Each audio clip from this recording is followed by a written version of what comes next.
So I'm here with Patricia Albere, the founder and director of the Evolutionary Collective, a spiritual teacher of over 40 years and she's worked with over 200,000 people. So I'm so honored and excited to be with you today for part 2 of Evolutionary Relationships. And in a very strange and kind of eerie time right now. So this is actually Evolutionary Relationships in the time of the coronavirus, because things are the world as we know it is gone. Yeah. And in some ways, out of all of this sickness and being close to death, there are some really amazing things happening. There's this energy in the field and the collective. There's kind of, people are looking around and they're looking at each other, and they're kind of out of their little separate shell, and they're very aware of all of it. So there's a very interesting energy right now. I can tell you, I mean, there's things that I see, as more overall patterns, just like there are people who, can look at someone's individual life and story and, a particular health crisis or various things, and you can kind of back up and get a sense of what's happening, possibly in a bigger or deeper way for the person, to evolve through or to heal from. And I think for us as a humanity, we have a big story as well. We have something that we share. The way I see it is, especially since the last few years, and it's not just Americans. I think the world has been more divisive, more like seeing like, oh, people are over there and they're over here. And, there's been more like hatred, and, it's been safer to be as angry or as not wanting to understand the other person, so that the quality of divisiveness and separation, I've never seen, at least it overtly, as loud as it's been, and as incredibly unworkable. Over here, against, and just like, oh my God, it's like being in the middle of somebody's horrible divorce where there's just nothing but escalating power and nastiness. And so, not that that's the whole of it, but it's been very, very stressful, I think, for everyone, for humanity. So this arising kind of out of nowhere, is so amazing. It's it's not a war, right? Even though it feels a little like, it's a little like a war, but fighting. But if you think about the perfection of it, like anything else, I have never in the history of humanity that we're aware of, has there been anything. No, this is the first time in the history of humanity. First of all, we've never been in a position where we are absolutely connected moment to moment with devices.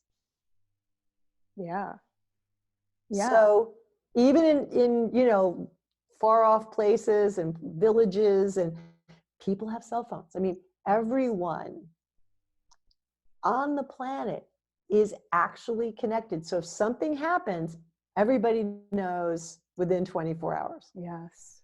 Yeah, that is a phenomenon. That's really a phenomenon today. That's true. That was not true 10 years ago. No, that's true. You're right. And it was definitely not true 100 years ago. And it's like we can know about it at the same time. Like there's synchronicity. Boom, boom, boom, boom. And, to what you're saying about the fighting, like globally, also on the individual level, there's so much of this like me, and a lot of narcissism and, selfies, and we're kind of in this little bubble on our devices. So there's that going on too. Well, that's the other part. So from an underlying, so number one, so one of the gifts is we have instant connectivity. We're watching the same TV shows, we're, you know, hearing this, we're seeing what happens in England. We're, you know, like we're literally in a shared consciousness, Yes. a shared what we're paying attention to, which was never the case. You know, if you were a farmer in Kansas and somebody was herding cattle in Africa, like you were in different worlds. So true. We're like in the same world, in the same world, in the same world, in the same world. Yes. So that's number one. Number two is right. The divisiveness has been worldwide, you know, so then you have, and there's also been this incredible desire for boundaries and, you know, we're this country and you're that country and, you know, and all of the migration.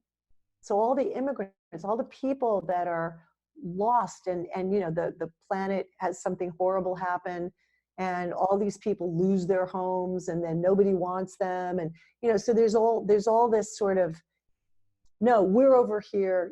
You know, you shouldn't come over here. So there's this scrambling that we've had to try to maintain that the world is not completely interconnected. Mm-hmm. And that we are a global species at this point, whether we like it or not. Everybody affects everybody. You know, blah, blah, blah. Everybody's been saying that. Yes, we're all connected. We're all connected. You know, all the businesses are connected. All this is connected. And still, we're over here. You know, there was still this like fight to try to maintain it. Yeah. And then, bum, bum, bum, you know, marches in the coronavirus, right? Which goes everywhere. And it's being carried by the young people. Yeah. So they're not being affected. So we've been the quintessential, we have gotten to the peak of individualization, the peak of it being all about me, the peak of my uniqueness, the peak of I get to have the kind of milk I want in my coffee, and Pandora knows what I want to listen to, and I have seats that but yours, you know, yours you can turn off. You know, like we're so, in certain Western places, it's not like that everywhere, obviously, but this incredible level of individuation. Yeah. It's all about me. And young people, preferences in particular. Right. Yeah. And it's all about my happiness and me expressing myself and being authentic and doing my thing. And us baby boomer parents, which, you know, you and I are, yes. you know, we especially, you know, raised our children to, you know, like they should be happy. And, you know, it's, you know, no competitive sports at my son's school, which was, you know, what was I thinking? Yeah, you right. Know, at my daughter's like school, really school. They all got a trophy on the girls' soccer. Every single girl on the team got a trophy. So we raised the me children. Yes. You know, all I have to do is show up and be loved, you know, which I'm being exaggerating, but right. It was like, we kind of pushed that to the end. And now you have these young people who have to not mix with other people. Yeah. For our sake. Yeah. For our parents' sake. They're fine. Do you know what I mean? Like they're going to be fine. So they're being given this very interesting thing to deal with, which is to actually do this bizarre level of, you know, not being able to physically consciousness. Be with each other. Yeah. Responsibility, right? A sense for others, you know, for the parents and for the people, these older people. Yeah. So there's something in that. Yeah. And then we have something that is literally touching the world. And that has never happened before. Even World War II did not touch the whole world. Mm-hmm. Yeah. Yeah. 9/11 did not touch the whole world. True. Yes, exactly. This is not discriminating. This is across. This is the whole world. We are actually in an experience together that we have to deal with together. Yes. And it's demonstrating that the world is interconnected, that the financial things come down. Right. And there's something really like, and this is not going to last 2 days. Right. It's here for quite a while, it sounds like. We are going to be in a process with this and with the ramifications of all of the other things. So for me, all of that, as horrible as it is, Mhm. you know, and I could be one of the people that die, you know, I mean, like, we're in the God category forbid. of, God forbid. Yes. There's something very important about the potential of this. So it's not about getting through it and going back to business as usual and appreciating that we can have dinner together. Yeah. To me, you know, coming from where I sort of the futuristic visionary way that I see things, is that finally the desire for discovering the real connection and the real interconnectivity, which is the consciousness that's trying to come into the world. What's trying to come into the world is not individuals meditating.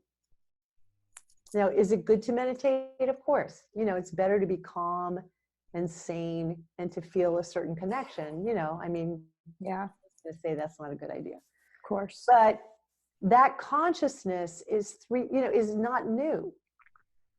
Yes. You know, there's people for 3,000 years that have found their way into that level of connection. What is new that's coming in, they call it the arrow of evolution, or the wheel of time. The wheel of time is, and the arrow of evolution is like, there's a place where evolution is occurring. Okay. All right. So right now, protozoa, you know, it's not about protozoa, you know, like different kinds of sea creatures or something. That is not where evolution, the arrow of evolution is not there. It's not trying to evolve mammals. You know, it's not about new marsupials or, you know, different kinds of kangaroos or something. It's literally humans are the leading edge of evolution on this planet. And we are hurting the world, right? To some degree, to a large degree. And we're the hope of the world.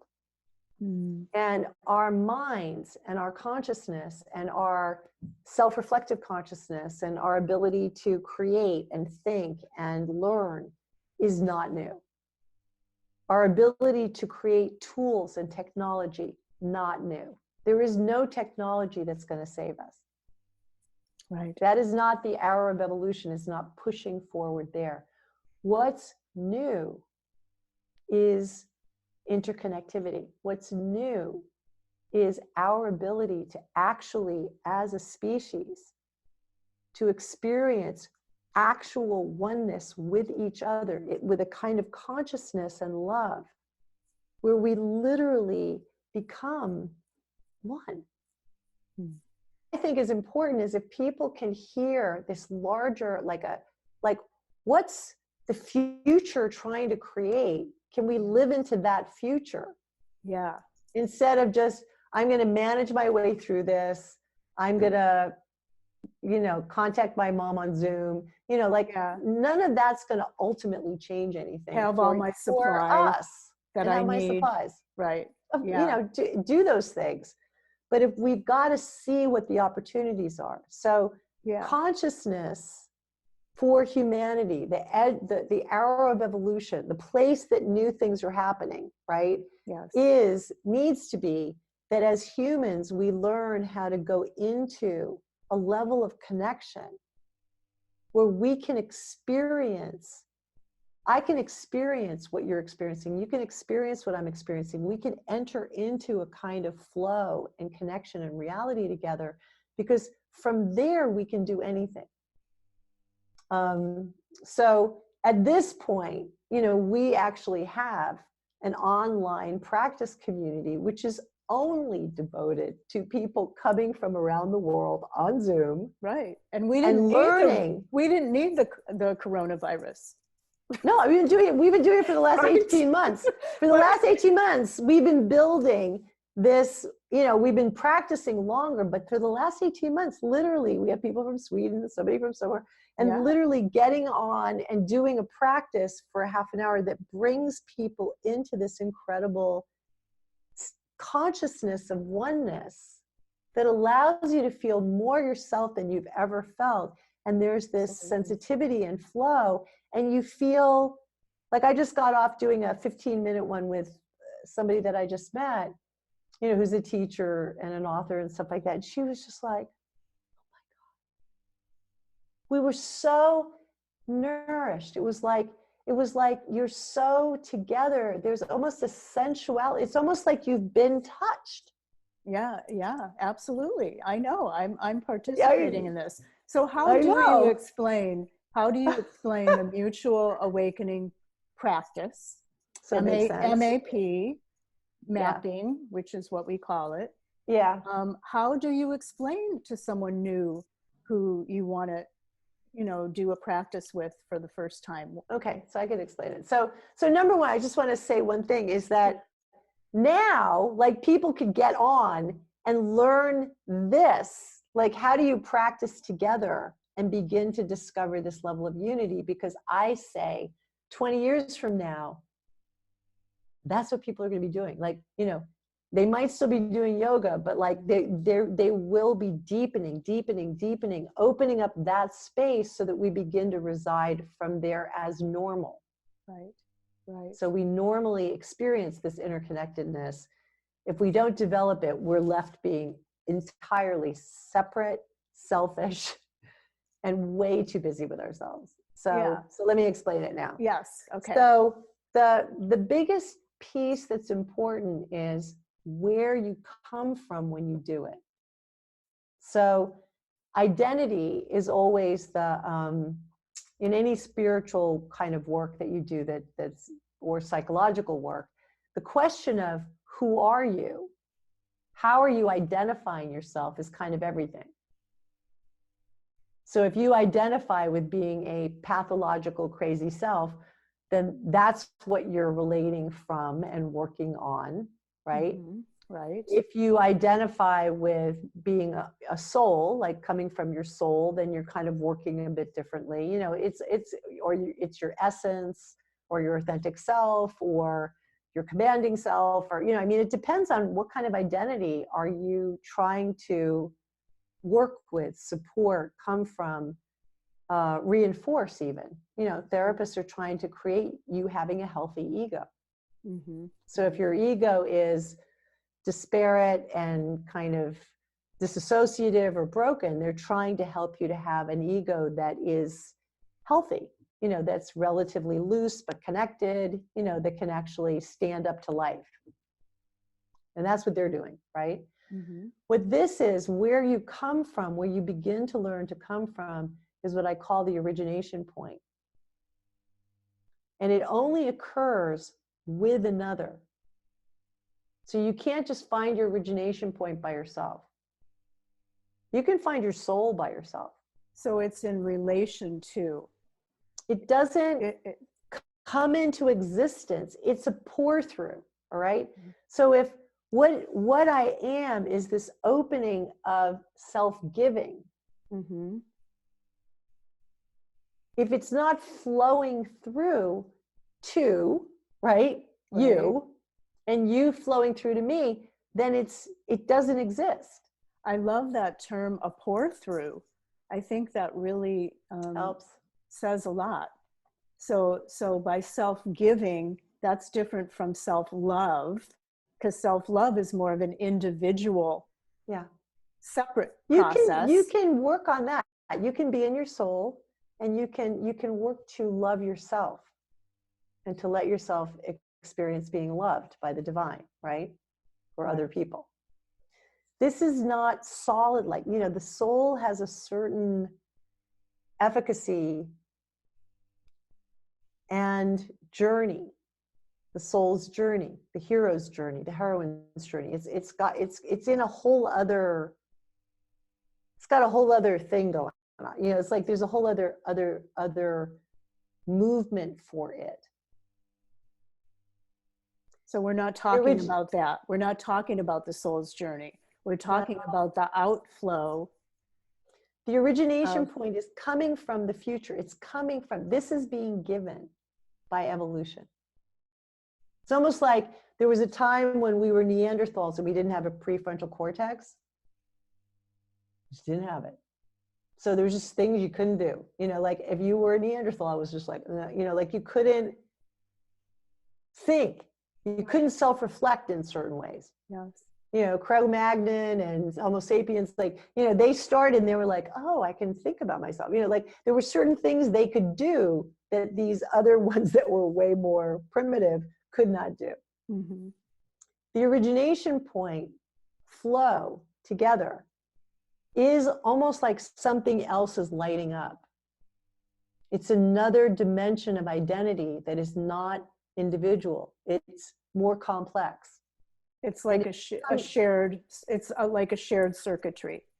I've heard you refer Yes. to this shared circuitry, which also shared, is, yeah? and it's based on love. Yeah. So the shared circuitry is coming from this evolution, these forces of evolution that brought protozoa and fish and rocks and all these things into the world, including human thinking and all the things that we've created. It's literally bringing something forth through us together, coming from this place that's being given. And it's, the unity is easy in a weird way. Like when you find the right place, you're like, oh my God, you know, like you feel incredibly connected and intimate, and you can feel something flowing back and forth, and you feel something else. Like there's something that you start to be connected to that's different than the usual human earth soul. It's got a different flavor. So it's like all these different ingredients kind of come together and they click in.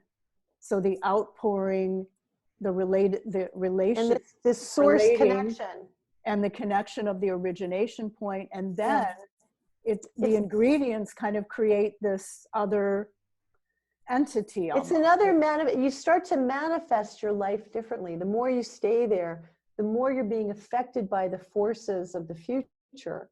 The forces of the future are trying to lift us to being more of the divinity that we are. So rather than the animal, instinctual, you know, reptilian brain, you know, like the parts of us that we've been working against for thousands of years in religion and in the various other things that we've been doing. We're trying to, you know, push against our violence and our, you know, the various ways in which we're, you know, it's hard to be a human.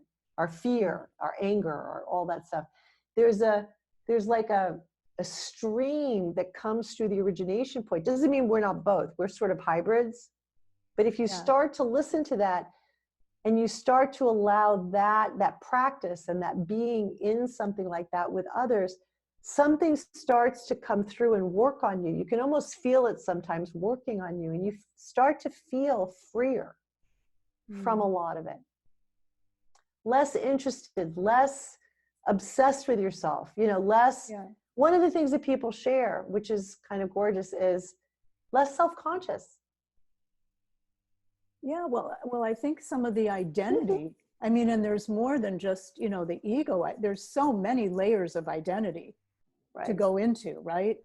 You know, like the single woman. And your shadow, and the coach, you know, I mean, we could go on and on and on about identities.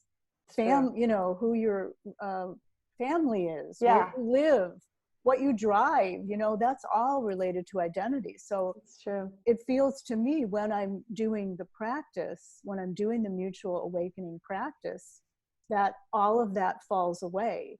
And then the more practices I do, the more that those identities fall away in my life. Yeah. So that I'm not about all of those. Right. And reinforcing those things. Right. Exactly. Yeah. So it's coming. So I can come from that origination point more and more in my life. Yeah. And feel that unity and that oneness in the way I relate with everybody. Yeah. And myself. And being in it with others, because you have to do this with others that are willing to do this, right? You're connected and you're in the core as well, which is the even deeper level of, you know, commitment and connection. Is I've forgotten what it feels like to be alone.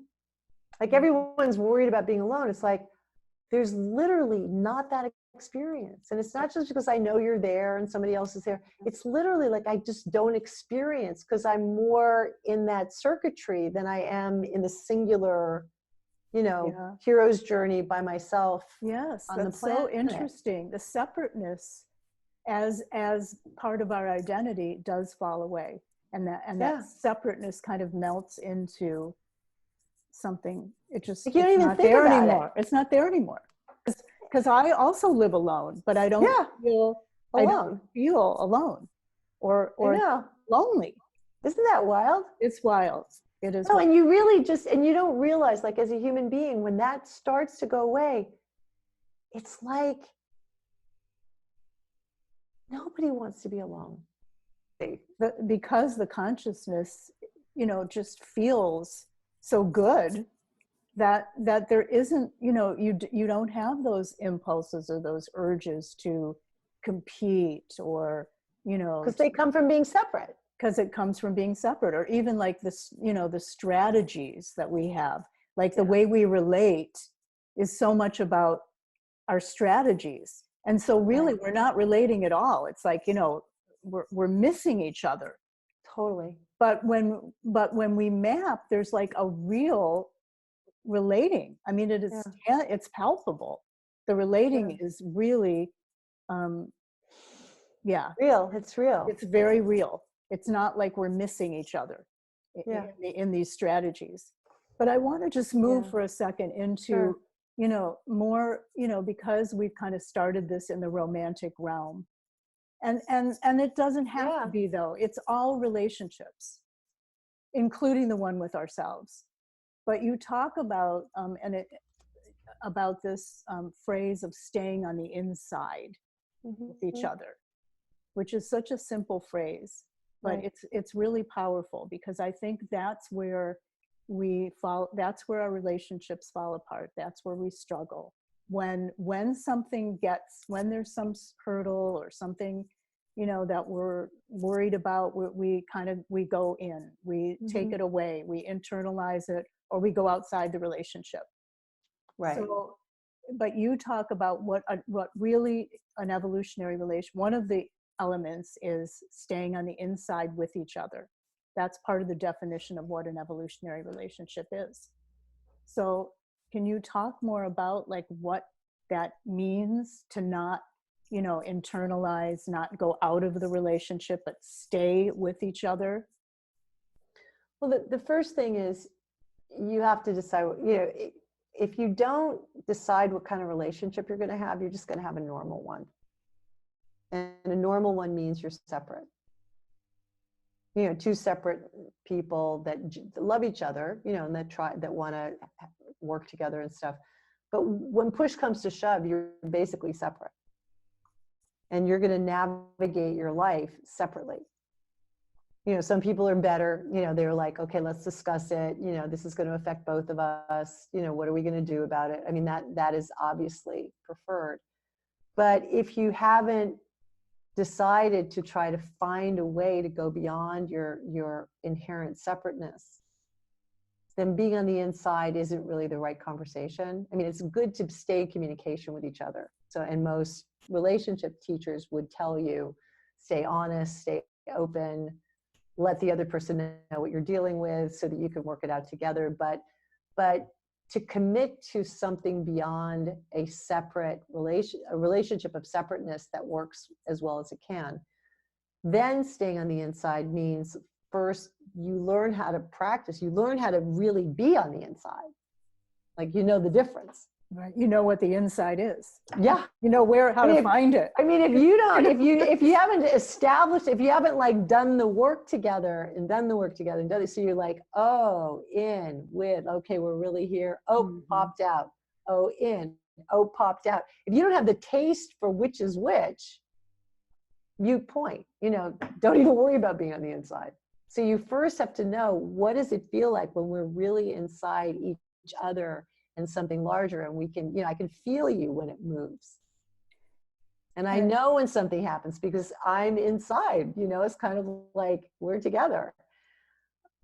Yeah. And I love the question, that we start with, which I can see, gets you there is what is emerging. What are you experiencing?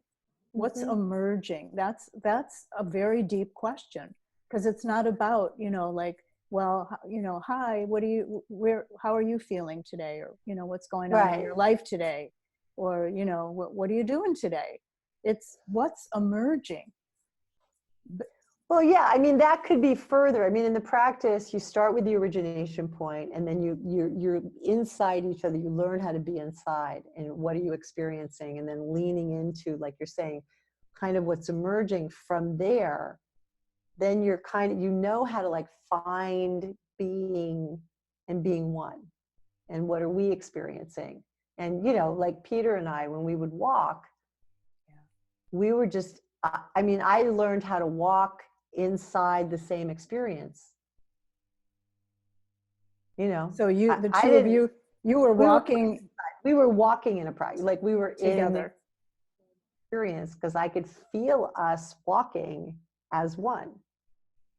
And later, after he died, and I remember, and we never talked about what we'd experienced, like in our lives, like we were just experiencing. There was the next thing and the next thing. We were just like in life with each other inside. And I remember walking across Central Park. I was about to date this opera conductor. And, interesting guy, kind of cool. And it was horrible. Like he was walking, he was a beautiful guy, handsome, obviously interesting, walking separately. Mm-hmm. I could feel him thinking about what he was going to say. And then, and so I'm all alone walking next to him. Mm-hmm. And then he's like talking about things. And it was just like, I was like, oh my God, what am I going to do? Because it was the most normal date thing to do, but it was so separate. Mm-hmm.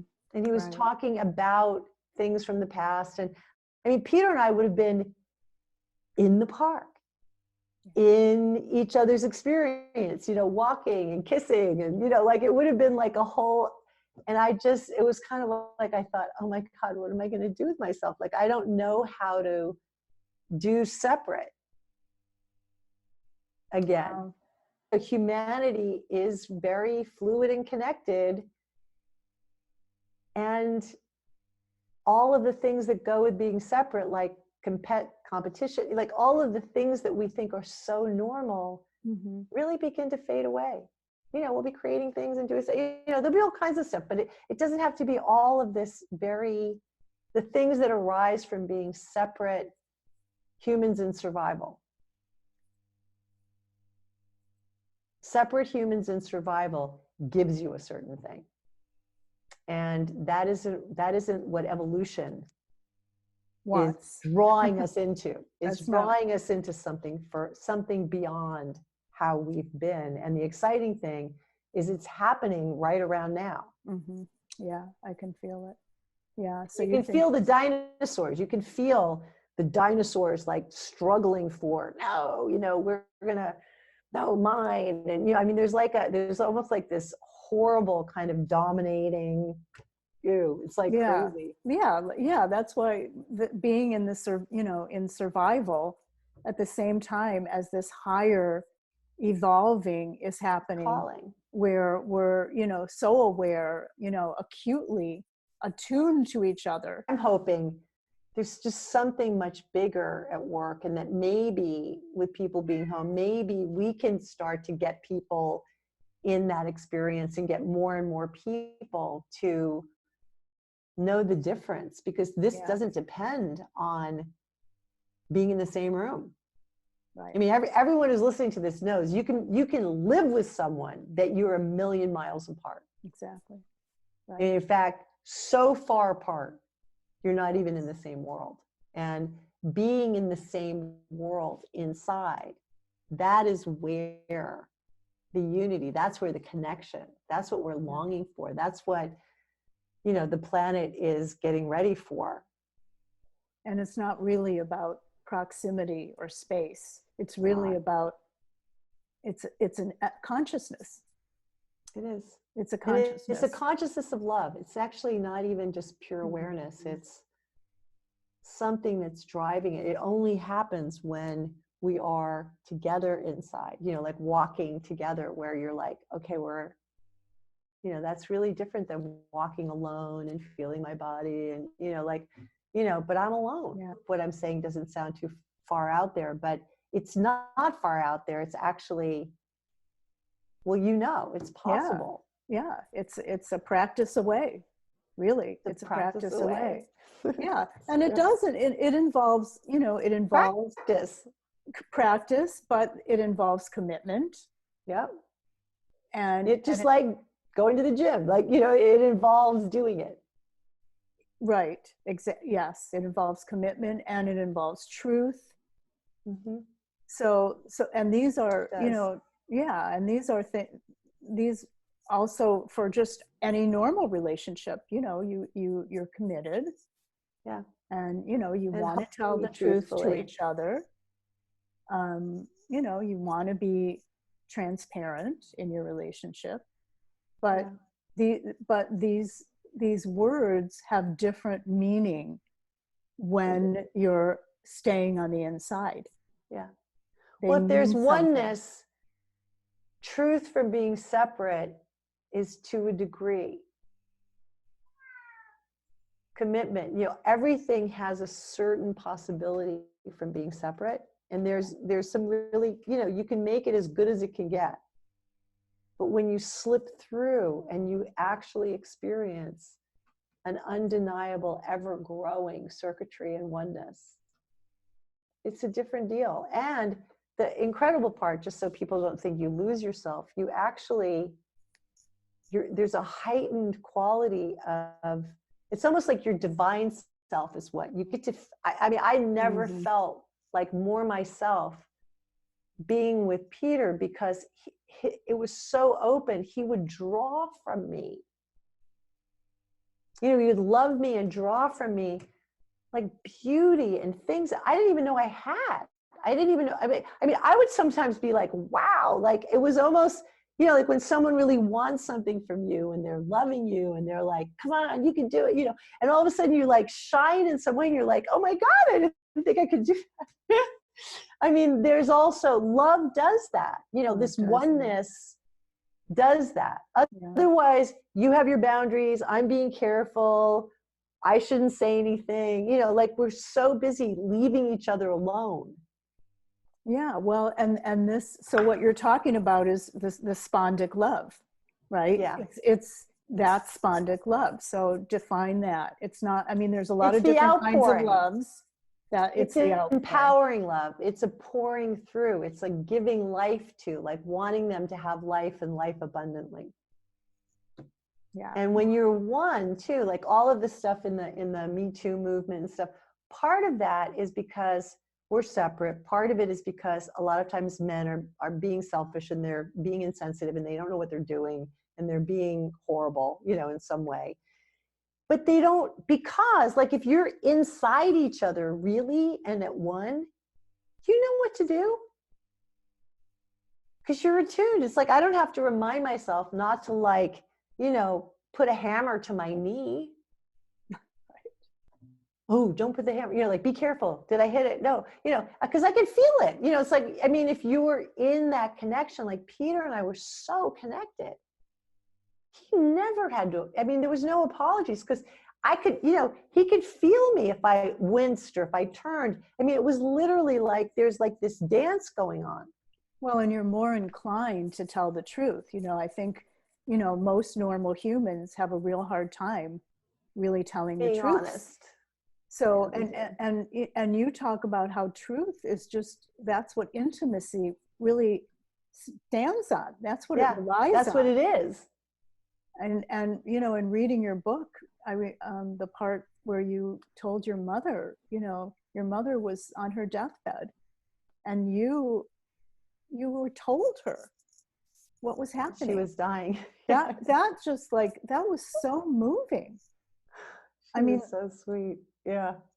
To sit, that is a truth. Yeah. That and we were that close. I mean, I knew that she she would have wanted to know what was She going wanted on. to know. And what did she say to you? She was so funny because we had been with my dad and some other people that had died, and she had a little bit of Alzheimer's, so you never knew like how much. And so when she was dying, I remember I said, Mom, I said, do you know what's going on? And she goes, no. And I said, well, remember when we were with Dad and we were with that, so-and-so, and there was that time, for about a week where they were they were leaving, they were dying. I said, I don't know for sure, but I think that's the process you're in. Wow. And she looked at me, she's so funny. She goes, well, I better hurry up then. Oh. That's what she said. And I was just like, no, you don't have to hurry. But I can feel how that brought you close, like that brought you to this place of intimacy with her. Well, it was real. It was like, it was real. The intimacy and truth is called, it was real. We were in reality together. Yeah. When she said that, we both cracked up laughing. But I mean, truthfully, if I knew I was dying, I'd want to hurry up too. I wouldn't want to like drag it out. I'd be like, okay, well, then I'm out of here. She was gone the next morning. Oh my God. The next morning, I came in, I think I gave her some ice cream, and then she left. She 2 hours later, she was gone. Yeah. No, but I mean, intimacy is to be in reality together. I'm back here pretending something isn't happening or wanting you to see me a certain way. The moment I do that, boop.